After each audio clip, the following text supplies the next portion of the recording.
Greg and Dan Show, WMBD. I made a mistake there a minute ago, Danny. I said it's today. It's today. It's not today. It's tomorrow. It's tomorrow. Renae Kerrigan's here. She is... And he has his special solstice shirt. And I'm wearing my solstice shirt today. Renae Kerrigan, Dome Planetarium, Peoria Riverfront Museum. Good morning to you. Good morning. The solstice is tomorrow. The solstice is tomorrow. Sorry, I messed that up. Hey, what is the history of, wasn't there rituals going back? Oh, sure.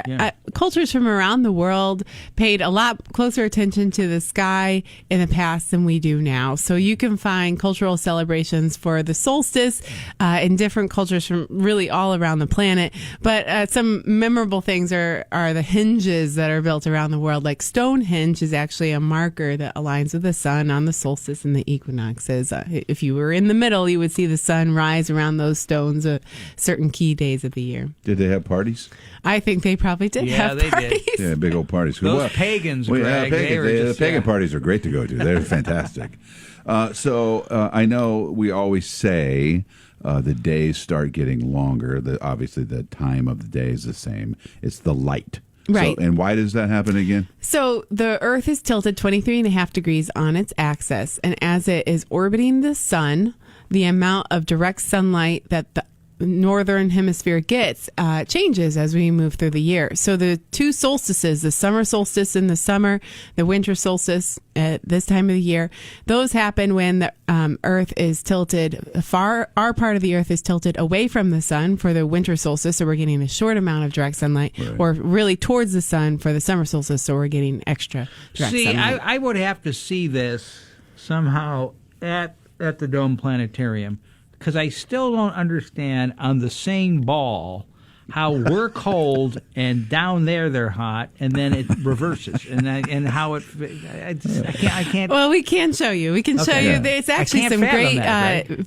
footage of the sunlight on the planet Earth changing through the year from a NASA satellite. NASA's got all sorts of satellites monitoring weather and climate and different things on planet Earth, and you can see the amount of sunlight and shadow changing on the hemispheres of the Earth as we move around. And Dan and I are so dumb. We've been in this studio. Dan's been in here longer than me, but he and I have been in here together for over 18 years, and we every year get amused and amazed by how sometimes the sun comes up over there, and sometimes the sun comes up over there. How does that happen? Like we change. Yeah. It's because of the tilt, right? It's because of the tilt, and you can watch it on wherever you live. You might, if you live someplace where you have a marker on your property, maybe that you can notice where the sun is at tomorrow morning when it's rising. That's the farthest south it will rise all year. The only day that the sun rises due east and due west is the equinoxes in the spring and fall.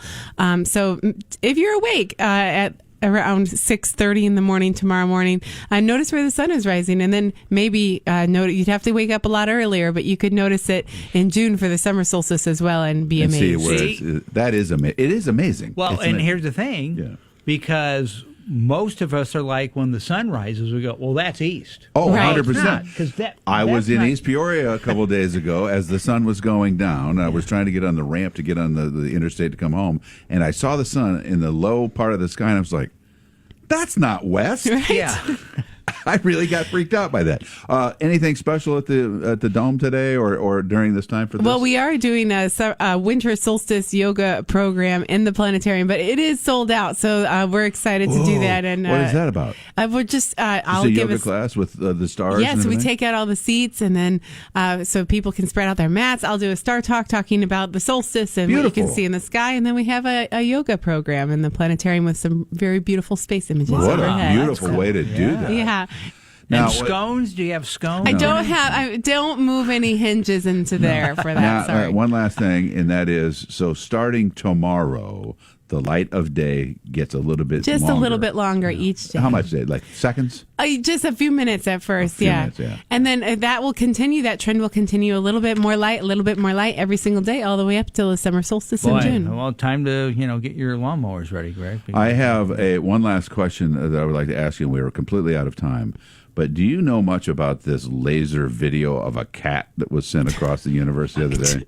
I don't know anything about the laser video of the cat. There was We'll talk about it off here. It is one of the greatest things I've ever seen. They used a laser to send a video of a cat 80 back, times the distance of the moon to the Earth. and they did it in And it got 101 here seconds. 101 seconds. Yeah. They believe that that's how they'll communicate with guys going to Mars and all that stuff. With those lasers. Yeah. Yes, you can communicate a lot of information in lasers, and lasers are light. They move at the speed of light, so it makes perfect sense. But I didn't know about the cat. Well, I think the cat's name was Sparkles. I made that up.